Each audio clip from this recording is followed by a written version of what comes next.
Silkyara tunnel rescue operation में शानदार भूमिका निभाने वाले रेड माइनर्स को मुख्यमंत्री पुष्कर सिंह धामी सम्मानित करेंगे।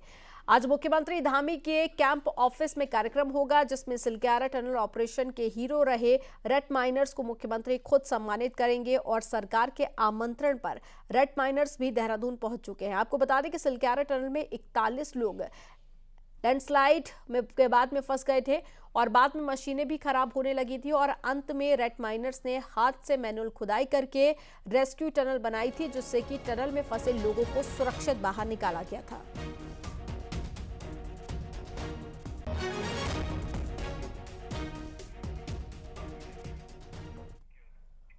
मूल निवास और स्थायी निवास प्रमाण पत्र को लेकर सीएम धामी के निर्देश के बाद भी एक आदेश जारी किया गया।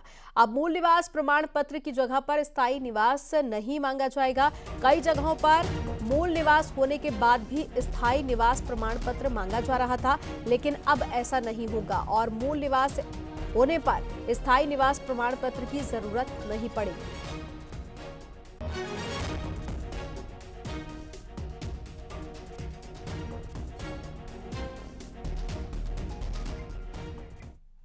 उत्तराखंड में एक बार फिर से मूल निवास का मुद्दा गरमाने जा रहा है। प्रदेश के लोक कलाकारों से लेकर अलग अलग सामाजिक संगठनों ने 24 दिसंबर को देहरादून में महारैली बुलाई है और इस बार आर पार की लड़ाई का मूड है। एक रिपोर्ट आपको दिखाते हैं। उठा जागा उत्तराखंडियों सो उठाणो भगत ऐगे, उत्तराखंड को मान सम्मान बचाणो भगत ऐगे। उत्तराखंड में 23 साल बाद एक बार फिर मूल निवास प्रमाण पत्र का मुद्दा सिर उठाने लगा है। उत्तराखंड एकमात्र ऐसा राज्य है जहां मूल निवास प्रमाण पत्र की व्यवस्था को खत्म कर साल 2002 में उसकी जगह स्थायी निवास प्रमाण पत्र की व्यवस्था शुरू की गई। इसके तहत जिसके पास भी 15 साल से उत्तराखंड में अपनी स्थायी संपत्ति हो, वो उत्तराखंड का स्थायी निवासी माना जाएगा। यानी कि उत्तराखंड के मूल निवासी को जो सुविधाएं मिलनी थी, वो अब स्थायी निवास प्रमाण पत्र धारक को भी मिलेगी। महारैली आयोजित कर रहे लोगों का दावा है कि इसका फायदा उठाते हुए पिछले 23 साल में 40 लाख से ज्यादा बाहरी प्रदेशों के लोग उत्तराखंड के स्थायी निवासी बन चुके हैं, जिससे यहाँ के मूल निवासियों के लिए रोजगार समेत तमाम तरह का संकट खड़ा हो रहा है। राज्य के मूल निवास व्यवस्था समाप्त होने से हमारी पहचान का संकट पैदा हो गया है। आज बाहरी राज्यों के 40 लाख से अधिक लोग यहाँ आकर स्थायी निवासी बन चुके हैं, जिससे हमारे रोजगार, व्यवसाय तथा नई पीढ़ी का भविष्य प्रभावित हो रहा है। अवधारणा को लेकर उत्तराखंड को बनाया गया था, उसमें मूल निवास सबसे पहले एक मांग रखी गई थी, जो आज तक पूरी नहीं हुई है। सभी जो हमारे देश के सभी अलग राज्य हैं, उनमें मूल निवास का प्राथमिकता दी जाती है, लेकिन यहाँ पे इतने सालों में नहीं हुआ है। इसी चीज़ को लेके महारैली का आयोजन किया जा रहा है। तो हम उत्तराखंड के समस्त जनता से अपील करते हैं कि वो 24 तारीख को परेड ग्राउंड में इकट्ठा हों। और मूल निवासी का ये मुद्दा बीजेपी और कांग्रेस के लिए भी तलवार की धार पर चलने जैसा है। बीजेपी की अंतरिम सरकार में मूल निवास की जगह स्थायी निवासी की व्यवस्था पर काम शुरू हुआ और 2002 में कांग्रेस सरकार में इसे कानूनी रूप भी दे दिया गया। यही कारण है कि बीजेपी हो या कांग्रेस, दोनों ही दल सधे हुए शब्दों में प्रतिक्रिया दे रहे हैं। बिल्कुल सही मुद्दा है और सही बात उठा रहे हैं। मूल निवास की बात होनी चाहिए। हम इस बात को पहले भी कहते थे, क्योंकि उत्तराखंड के मूल निवासी को अगर आज स्थायी निवास का प्रमाण पत्र मिल रहा है, तो मैं समझता हूँ यहाँ के जो मूल रूप से निवास करने वाले लोग हैं, जो सदियों से यहाँ रह रहे हैं, ये उनके हितों में कुठाराघात है। उनके कठिनाई ये नहीं कि मूल निवास क्या है, क्योंकि मूल निवास की एक व्यवस्था है, वो तो अपनी जगह कायम है। समस्या ये है कि जो अस्थायी निवास जो बनाए गए प्रमाण पत्र बन रहे हैं, अस्थायी निवास की जो व्यवस्था है, उसमें मूल निवास के अधिकार उसको दे दिए गए। समस्या वहाँ है। मूल निवास का तो एक ही मानक है पूरे देश के अंदर और उसका ही पालन होता है, लेकिन जो अस्थायी निवास की हमने व्यवस्था की, तो वो सब चीज़ें जो कि मूल निवासियों को लाभ मिलना चाहिए था, वो लाभ हमने अस्थायी निवासियों को दे दिया। झगड़ा है। 24 दिसंबर को देहरादून की परेड ग्राउंड में महारैली बुलाई गई है।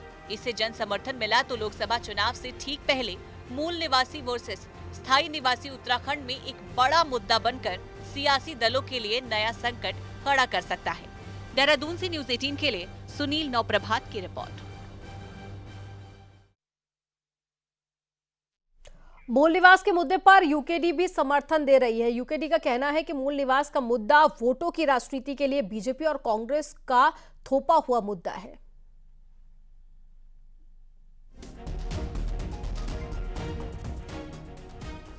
तो इससे पहले हमने आपको रिपोर्ट दिखाई और अब देखिए यूकेडी ने भी महारैली का समर्थन किया है और साथ ही बीजेपी और साथ ही कांग्रेस पर भी कई आरोप लगाए और कहा है कि यह मुद्दा बीजेपी और कांग्रेस का थोपा हुआ मुद्दा है।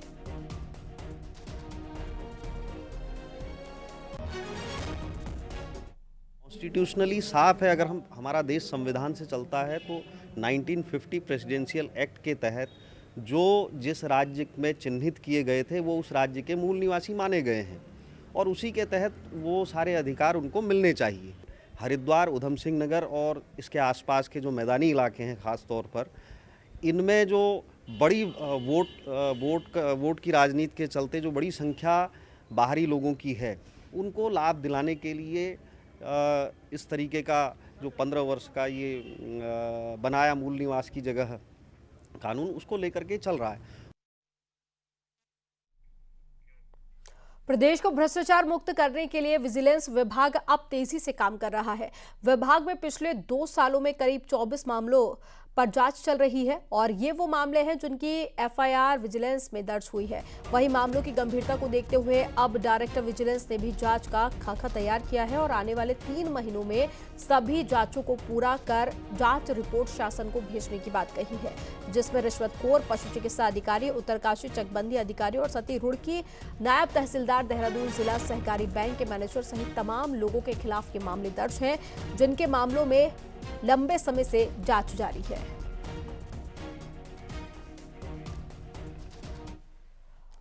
और ज्यादा जानकारी के साथ में देहरादून से सतेंद्र बर्तवाल जुड़ गए हैं। सतेंद्र का रुख कर लेते हैं।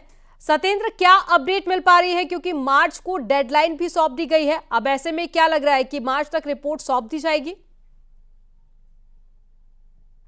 बिल्कुल, मैं आपको ये बताना चाहूँगा क्योंकि धामी सरकार का जो भ्रष्टाचार के खिलाफ जो अभियान है उसके ऊपर एक काफ़ी बड़ी चोट हम इसे कह सकते हैं, क्योंकि लगातार जो मामले देखने को मिल रहे थे, जो भ्रष्ट अधिकारियों के खिलाफ धामी सरकार ने अभी एक्शन लिया है और उस एक्शन को देखते हुए अब जो पेंडिंग मामले, यानी हम बात करें पिछले 2 सालों से करीब 24 ऐसे मामले हैं जो जिन पर जाँच विजिलेंस विभाग कर रहा है, लेकिन इन जाँचों को जल्द से जल्द शासन में इनकी रिपोर्ट पहुँचे, इसके लिए एक खाका तैयार किया गया है।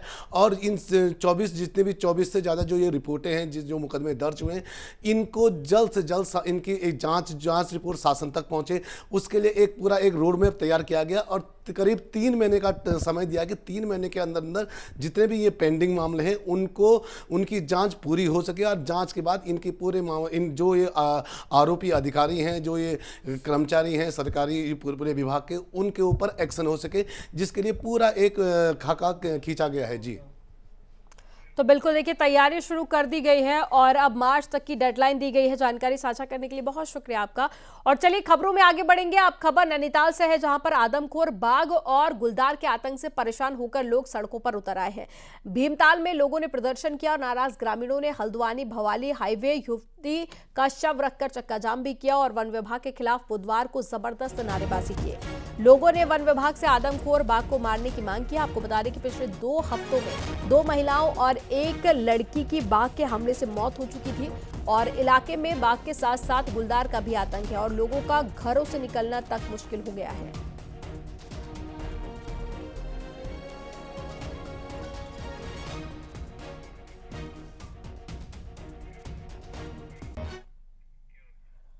अंकिता भंडारी हत्याकांड के मुख्य आरोपी पुलकित आर्य को नैनीताल हाईकोर्ट से बड़ा झटका लगा है। हाईकोर्ट ने पुलकित आर्य की जमानत याचिका खारिज कर दी है। कोर्ट ने माना है कि गंभीर अपराध है और कोर्ट ने निचली अदालत के दाखिल सबूतों के आधार पर जमानत देने से इनकार कर दिया और सुनवाई के दौरान में कोर्ट ने पाया कि आरोपी की उस वक्त मौजूदगी रही और व्हाट्सएप चैट भी आरोपी के खिलाफ है।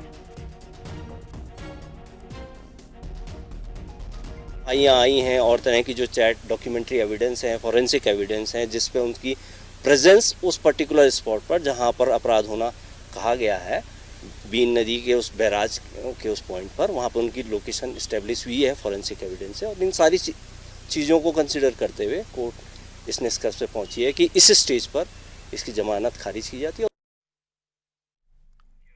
और अब बात करते हैं मौसम की मिजाज की। पहाड़ में मौसम एक बार फिर से बदल सकता है और 23 और 24 दिसंबर को पहाड़ में बर्फबारी की आशंका मौसम विज्ञान केंद्र ने जताई है। 3000 मीटर के ऊपरी वाले इलाकों में बर्फबारी हो सकती है, वहीं मैदानी जिलों में बारिश की संभावना है। पहाड़ में इन दिनों कड़ाके की ठंड पड़ रही है और ऐसे में अगर मौसम बदलता है तो पहाड़ में ठंड और भी ज्यादा बढ़नी तय है।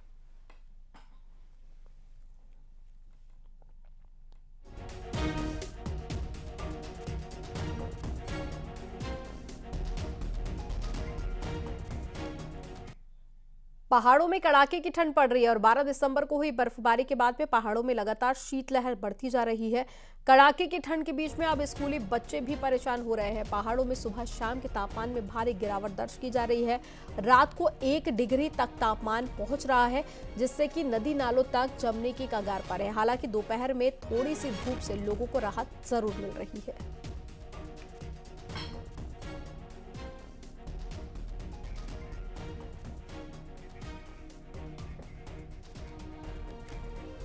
और ज्यादा जानकारी के साथ में नितिन सेमवाल जुड़ गए हैं। नितिन का रुख कर लेते हैं। नितिन, तस्वीरें जरा दिखाइए आप कि पहाड़ों पर ठंड कैसी है, मौसम विज्ञान की तरफ से क्या कुछ कहा गया है और साथ ही बच्चे परेशान ना हो इसके लिए स्कूल भी बंद कर दिए गए हैं, तो किस तरह के इंतजाम है प्रशासन की तरफ से?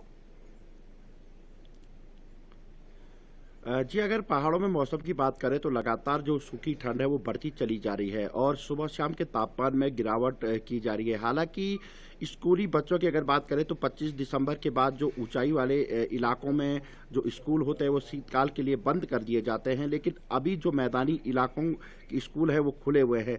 थोड़ी सी धूप से जरूर सभी लोगों को राहत मिल रही है, लेकिन आने वाले 23 और 24 दिसंबर को पहाड़ों में बर्फबारी होनी है, ऐसे मौसम विभाग ने पूर्व अनुमान भी जता दिया है। लगभग 3000 से जो 2500 से 3000 फीट की जो ऊंचाई वाले इलाके हैं उनमें अच्छी खासी बर्फबारी का पूर्व अनुमान है। तो आने वाले दिनों में मौसम बहुत तेजी के साथ पहाड़ों में बदल सकता है, अच्छी बर्फबारी भी हो सकती है, लेकिन फिलहाल अभी पहाड़ों में जो सूखी ठंड पड़ रही है उससे कहीं ना कहीं जो सुबह शाम का तापमान -2 और -3 तक दर्ज किया जा रहा है और ये बद्रीनाथ वाले इलाके जो हैं वहाँ पे सबसे ज्यादा ठंड महसूस की जा रही है। अब बर्फबारी होनी है और उसके बाद अगर मौसम इसी तरीके का रहा तो आने वाले दिनों में पहाड़ों में और तेजी के साथ ठंड भी बढ़ सकती है। जी, तो बिल्कुल तापमान में और भी गिरावट दर्ज की जा सकती है। जानकारी साझा करने के लिए बहुत शुक्रिया। क्रिसमस और नए साल के जश्न के लिए पहाड़ पर्यटकों की पहली पसंद बनता जा रहा है, इसलिए पहाड़ के होटलों की एडवांस बुकिंग हो गई है। औली भी जश्न के लिए तैयार है। एक रिपोर्ट आपको दिखाते हैं।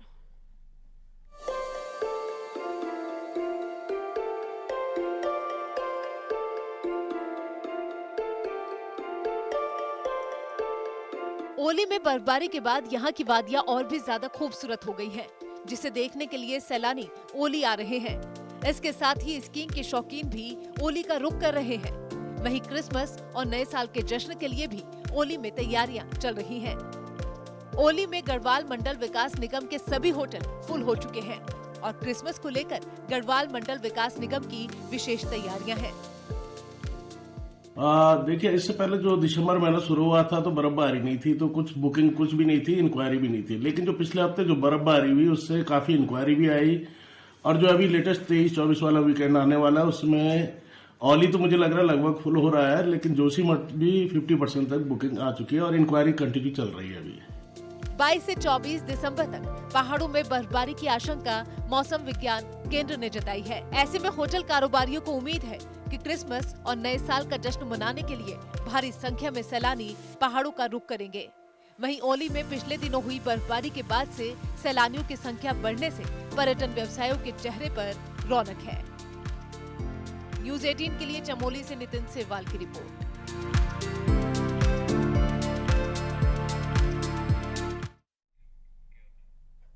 अल्मोड़ा में जल निगम ने वन विभाग से स्वीकृति लिए बिना ही निर्माण शुरू कर दिया है। अब 12 गांवों के लिए बन रहे पेयजल योजना लटक गई है। एक रिपोर्ट आपको दिखाते हैं।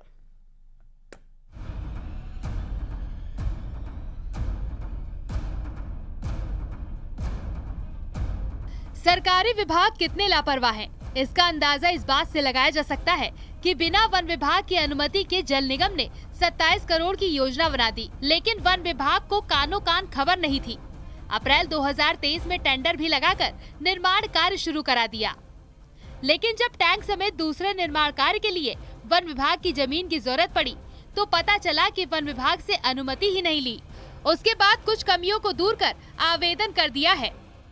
उसका प्रस्ताव बना कि हमने सितंबर 2023 में उस पे जो आपत्तियां लगी थी उनका निराकरण करते हुए डीएफओ अल्मोड़ा को प्रेषित कर दिया है और इन कार्यों को तभी करा जा सकेगा जब वन भूमि की सैद्धांतिक स्वीकृति हमें प्राप्त होगी। वहीं वन विभाग के अधिकारियों का कहना है कि जल निगम द्वारा जो भी कमी थी उसे दूर कर फाइल मुख्यालय को भेज दी है। अनुमति मिलने पर ही निर्माण काम किया जाएगा। यूजर एजेंसी जल निगम है। जल निगम द्वारा प्रस्ताव तैयार कर भारत सरकार को भेजने की कार्रवाई की जा रही है। उसमें कुछ कमियां निकली है तो उसको पुनः जल संस्थान को भेजा गया। उसमें जो कमियां को दुरुस्त करके पुनः ये यहाँ भेजेंगे और फिर ऑनलाइन आगे सबमिट कर दिया जाएगा। सरकारी विभागों की लापरवाही का खामियाजा 12 से ज्यादा गांव के ग्रामीण भुगत रहे हैं, जो गांव में पानी की लाइन पहुंचने का इंतजार कर रहे थे। लेकिन अब पता चला कि जल निगम ने वन विभाग के तहत स्वीकृति लेने में देरी की है। अब देखना होगा कि विभाग कब तक खत्याड़ी के लोगों को पानी दे पाती है। न्यूज़ 18 के लिए अल्मोड़ा से किशन जोशी की।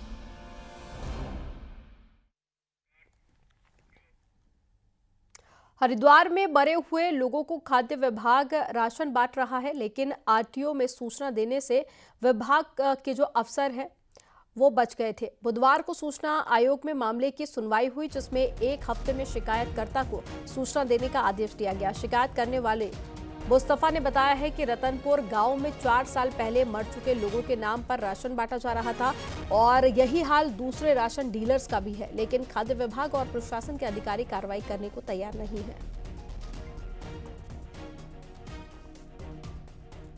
मेरा मुद्दा ये है, जो ये डीलर है मेरे गांव में, अनिश डीलर है, इसने पिछले पूरा 1 साल हो गया, दिसंबर से हमने इसकी सूचना मांगी थी, तो उसने हमें वहां से सूचना मिली वो सही नहीं मिली। उसके बाद वहाँ पे हमने राशन था, जो राशन लेने गया उसने बदतमीजी, गाली गलौज, किसी को मारना, किसी को पीटना, उसमें जो चौकी में भी हमने तहरीर दी थी, वो विभाग को बोला, विभाग में उसने कोई कार्रवाई नहीं करी। डीएसओ साहब के पास गया, कोटा इंस्पेक्टर के पास गया, किसी ने कोई कार्रवाई नहीं की। चमोली की गोचर हवाई पट्टी पर जायरोकॉप्टर उतारे गए, जिसके बाद में लोगों में खासा जोश और उत्साह देखा गया। साहसिक खेलों को बढ़ावा देने के लिए यहां पर जायरोकॉप्टर लाए गए थे और इसे बड़ी पहल के तौर पर देखा जा रहा है। दर्शन तकनीक से बने जायरोकॉप्टर से पहली बार गोचर लाया गया और फिलहाल जर्मनी के ही पायलट इसे चला रहे हैं। 1 सीट का जायरोकॉप्टर हेलीकॉप्टर का ही छोटा रूप है और कम ऊंचाई पर उड़ाकर इससे रोमांच के साथ साथ प्रकृति को निहारने का भी मजा लिया जा सकता है।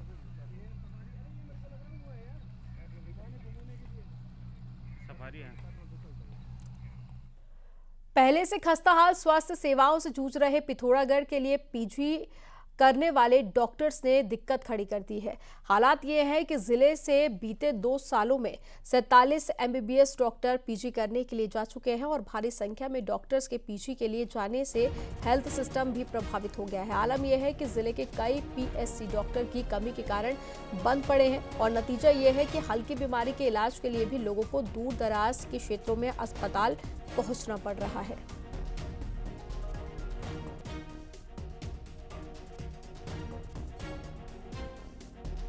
22-23 में और 23-24 में कुल मिला के मेरे जो है कि 47 के आसपास डॉक्टर जो है चले गए हैं पीजी के लिए और उनके जाने से हमें काफ़ी दिक्कत आ रही क्योंकि कुछ ब्लॉक हमारे जो है पेरी की जितने भी एसएडी है लगभग खाली। हरिद्वार में 2 सांडों की लड़ाई ने लोगों को परेशान कर दिया है। हरिद्वार के सर्वानंद घाट के पास में 2 सांड घंटों तक लड़ते रहे, जिससे कि सड़क पर आवाजाही बंद हो गई और आसपास के दुकानदार और ठेली वाले ठेली छोड़कर वहां से भागने लगे। घंटों तक चली सांडों की लड़ाई में नगर निगम को इसकी सूचना दी गई, लेकिन कोई भी कर्मचारी वहां नहीं पहुंचा और स्थानीय लोगों का कहना है कि आवारा सांड आए दिन सड़कों पर इस तरह से लड़ते रहते हैं